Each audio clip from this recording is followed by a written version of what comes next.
안녕하십니까. 쇼킹 부동산입니다. 정권 교체로 부동산 규제 완화에 대한 기대감이 큽니다. 그런데 많은 투자자들이 이 규제 완화 기대감에서 크게 착각하는 것에 대해서 오늘 좀 말씀을 드리고자 합니다. 수요자도 잘 생각하셔야 됩니다. 영상 전에 구독 부탁드리겠습니다. 자, 부동산 규제를 쉽게 설명드리면요, 일반적으로 무주택자가 적당한 가격에 주택 사는 것은 건들질 않아요. 무주택자가 고가주택을 사거나 또는 유주택자가 추가로 주택 사는 거에 대해서 제한을 거는 것이 바로 부동산 규제입니다. 특히 기존 주택이 있는 사람들이 추가로 하나 사는 거에 대해서는 정말로 큰 제재가 들어간 상황이죠.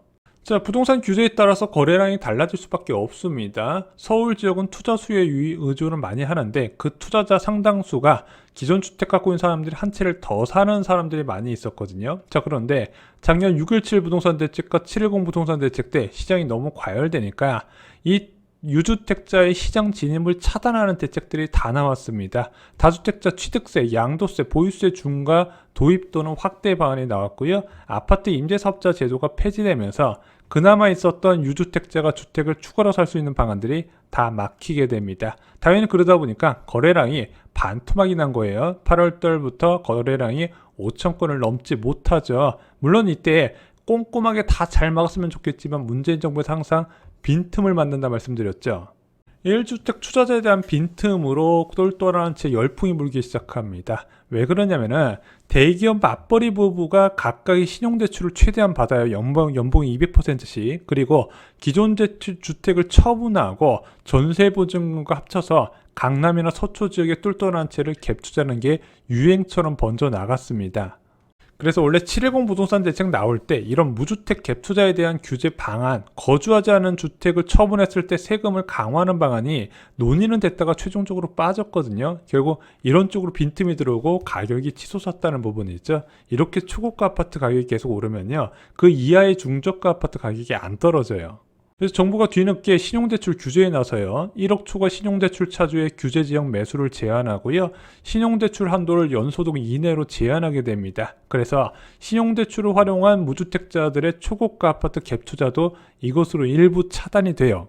자, 여기에 금리 인상이 지속적으로 진행되고 DSR 규제가 강화되면서 실소자까지 매수를 꺼릴 수밖에 없었다는 부분이죠. 왜냐하면 이 DSR 규제 강화는 주택담보대출과 신용대출을 동시에 받는 것을 규제한다 보시면 되는데, 서울의 주택가격이 워낙 높다 보니까 신용대출 의존도가 높을 수밖에 없거든요. 근데 이 DSR 규제를 막히니까 수요가 크게 줄어들면서 투자자 이탈했죠. 실소자 이탈하니까 금융위기만큼 거래량이 적은 게 현재 상황입니다. 자, 여기서 많은 투자자들이 기대하는 것은 무엇이죠? 먼저 무주택자가 고가주택을 사는 거에 대한 규제를 풀어주길 바라는 겁니다. 그래서 신용대출 규제나 LTV, DSR 규제를 풀어주길 바라는 거예요. 그리고 더 크게 기대하는 게 유주택자가 추가로 주택 사는 것을 바라거든요. 이거는 진짜 큰 수요를 불러올 수 있는 부분입니다. 그래서 대표적으로 임대사업자 규제 완화 부분이나 양도세 중과 완화, 취득세 중과 완화 부분이 풀리길 바래요. 그래서 재건축 규제 완화 등으로 시장에 호재를 불어넣고 재건축 호재를 받아줄 수요를 규제 완화로 창출해서 부동산 가격 상승세로 전환되길 바라고 있다는 거죠. 자, 그런데 이것이 될까요? 윤석열 정부는요, 고물가 시기에 임기를 시작합니다. 자, 고물가 시기에 임기를 시작하다 보니까 이 윤석열 정부의 책임은 아니지만 비난의 화살이 다 정부를 향해 날아갈 거예요. 이 과정에서 부동산 제도 개편 과정에서 급등까지 부른다면 어떻게 되겠습니까? 초창기부터 국정 동력을 상실하게 되겠죠. 그래서 규제 완화는 그냥 못 풀 겁니다. 반드시 투기 차단 카드가 병행될 수밖에 없다는 거예요. 언론부터 벌써 그런 이야기를 하고 있습니다. 그래서 과거 이명박 정부 임기 시작과 같은 상황이 펼쳐질 거예요. 집값이 크게 하락할 때만 조금씩 규제를 풀어나간다는 거죠.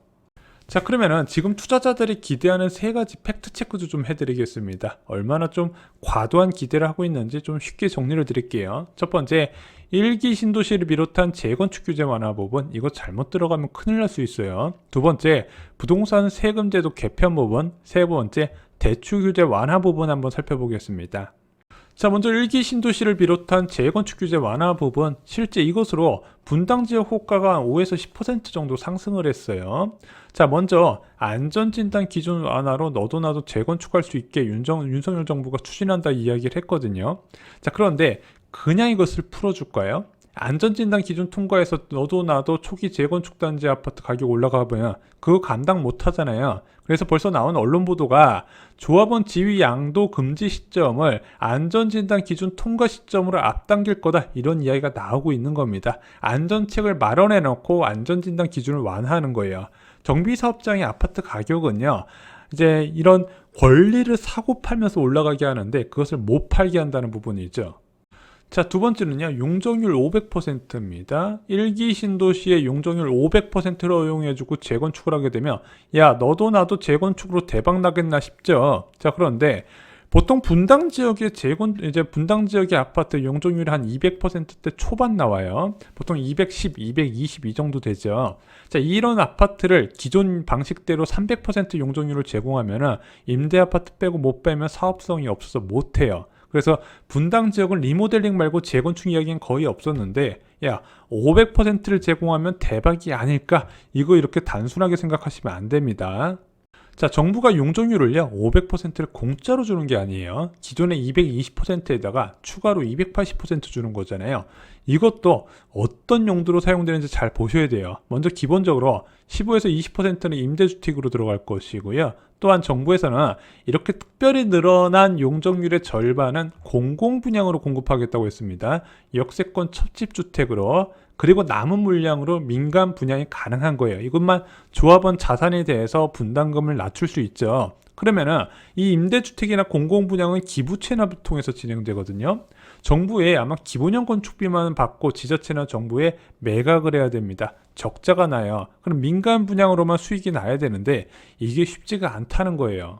자, 물론 용적률 300% 제한될 때보다 재건축은 물론 가능할 겁니다. 하지만 막대한 이익이 보장되는 것은 아니에요. 그리고 또 하나 문제점이 있습니다. 자, 용적률 500% 왜 안 하겠습니까? 이런 닭장 같은 아파트들이 완성되니까 안 하는 거였거든요. 자, 문제는 재건축 소유주는 이런 개발 방식을 싫어합니다. 왜? 재건축 소유주는요, 단순하게 사업성뿐만 아니라 거주 환경을 중시해요. 그래서 단순히 용적률만으로 움직이지는 않는다는 부분입니다. 그래서 문재인 정부에서 공공 재건축으로 해서 용적률 상향을 미끼로 많은 제안을 했지만 다 퇴짜받은 이유가, 우리는 그렇게 아파트만 많이 갖다 놓은 닭장 같은 아파트 싫다고 밝혔기 때문이에요. 그럼 이게 뭐가 문제가 되냐? 조합원들끼리 의견 일치가 어렵더라. 사업 추진의 어려움인데, 이 재건축이나 재개발 같은 거는요, 조합원들의 의견이 일치하지 않으면 진짜 함흥차사예요. 자, 두 번째는요, 부동산 세제 개편 부분입니다. 자, 이 부동산 세제 개편 부분 많이 이야기가 나오고 있고, 자, 이게 대통령 권한으로 가능하다, 국회 동의를 받아야 된다, 이렇게 많은 이야기가 나오는데 상당수가 국회 동의를 거쳐야 돼요. 물론 양도세 중과 같은 부분 이제 대통령령으로 시행할 수 있는데 이게 여야 합의로 진행이 안 되잖아요. 대통령령을 바꾼다 하더라도 그 상위법인 소득세법을 민주당에서 바꿔버릴 수 있기 때문에 효력이 없는 거예요. 결국엔 여야 협의를 통해서 세제 개편이 나서야 됩니다. 그런데 지금 민주당에서도 제가 볼 때는 뭐 그렇게 태클을 걸진 않아요. 바로 1주택자 세금 완화 부분에서 태클을 안 걸 것 같은데, 지금 시장에서 기대하는 다주택자가 유입될 수 있는 세제 개편은 일어나지 않을 거란 부분이고요. 그리고 다주택자 세금 완화 부분도 결국에는 처분을 용이하게 하는 것이 핵심이지 다주택자를 끌어들이는 용도는 아니거든요. 이명박 정부에서도 집값 크게 하락할 때 아니면 이 부분은 못 건드렸어요. 결론적으로 집값이 크게 하락하지 않는 이상 이런 부동산 세제 개편이 이루어져서 유주택자가 유입되는 환경은 기대하기 어렵다는 겁니다. 자, 마지막 대출 규제 완화 부분 볼게요. 무주택자의 LTV 규제를 대폭 완화하겠다. 그런데 지금 금리가 엄청 많이 올라갔죠. 야, 우리도 금리 낮춰줄 수 있을 것 같아. 어떻게? 예대맞이 규제를 통해서 은행이 예금과 대출의 마진폭을 크게 확대시키다 보니까, 야, 은행만 돈 불리고 채무자들이 힘들어서 집을 못 사네, 우리 이거 좀 규제해볼까? 이런 이야기가 나오고 있습니다. 근데 왜 은행의 예대 마진이 커졌는지 알 필요가 있거든요. 기본적으로 예금 금리는 기준금리와 연동이 됩니다. 그리고 대출금리는 이런 예금금리를 포함한 자금 조달 비용과 금리 인상 가능성 그리고 대출 수요를 복합적으로 계산해서 산정하게 됩니다. 이게 상식적으로 생각해 보세요. 자, 내년에 기준금리가 2%될 겁니다. 자, 그러면은 현재 기준금리 1.25%에 맞게 장기 대출해주면 은행 입장에서 별로 좋은 소식은 아니죠. 그래서 장기적으로 금리가 많이 올라갈 것 같으면 대출 금리가 올라가게 됩니다. 그래서 현재는 예금 금리는 낮지만요. 대출 금리는 장기적으로 금리가 오를 것을 상당 부분 먼저 반영을 한 거고요. 그러면은 뒤이어서 기준금리가 올라가면서 예금금리가 따라가는 구조가 나타난다는 거죠. 이거는 일시적으로 예대 마진이 커진 거지 연말만 되면 그런 이야기 쏙 들어갈 겁니다. 그리고 이 금리 인상 경로에 따른 대출금리 상승을요, 정부가 컨트롤하기 어려운 부분이 있어요. 자, 물론 1주택자 대출 규제 많이 풀릴 겁니다. 이거 뭐 국회 동의도 필요 없이 금융당국의 행정 지도로 처리할 수 있는 부분이거든요. 자, 그런데 이것이 수요 증가에 영향을 주긴 쉽지 않을 거라고 보여져요. 왜냐면은 저희가 말씀드렸죠. 대출 금리는 부동산 시장의 수요와 연관된다. 대출 비율보다도 더 중요한 게 금리라는 부분인데 지금 수요가 늘어나기 어려운 금리 수준이고 지금 미국의 긴축 과정이고 이 긴축 과정에서 대한민국 금리 상단이 어디까지 올라갈지 모르는 상황에서 겁 없는 무주택자가 최대한 대출 받아서 집을 산다 그런 케이스가 많지는 않을 거라는 거죠. 자, 이명박 정부 초기에도 바짝 급등한 곳이 있어요. 임기 초창기에 노도강 아파트 가격이 크게 급등을 하면서 시작을 합니다. 왜? 이명박 정부에서 뉴타운을 비롯한 강북 재개발을 정비 사업을 확대시킬 거기 때문에 그거에 대한 기대감으로 집값이 많이 올라갔거든요. 그리고 나서 어떻게 됐죠? 폭삭 주저앉아 버렸죠. 지옥을 보게 됩니다. 자, 혹시 무주택자분 중에서 이번에 규제 완화의 수혜 지역에 매수를 할까 생각하시는 분들 다시 생각해 보세요. 이명박 정부에서 집값이 올랐던 지역은요, 그동안 집값이 안 올랐던 지역이 뒤늦게 호재가 발견돼서 키 맞추기에 들어갔던 거지, 지금은 수도권 전체 지역으로 안 오는 곳을 찾기가 굉장히 어렵다는 겁니다. 안 오는 곳을 찾기 어렵다는 거는 그만큼 대출을 많이 받아야 되는 거고, 이 대출을 많이 받기 위해서는 향후 금리 전망이 중요한데 지금은 그 금리 전망이 안 좋다 말씀드렸죠. 자, 내년부터 부동산 시장은 하락한다고 말씀을 드렸습니다. 두 가지가 필요합니다. 자, 전세 보증금에 돈을 묶이지 말고 내가 현금을 갖고 있어야 된다 말씀드렸죠. 또 하나는 아파트 교과서가 필요합니다. 왜 필요하냐? 지금은 제도를 꼼꼼하게 아는 것이 가장 중요한 부분이에요.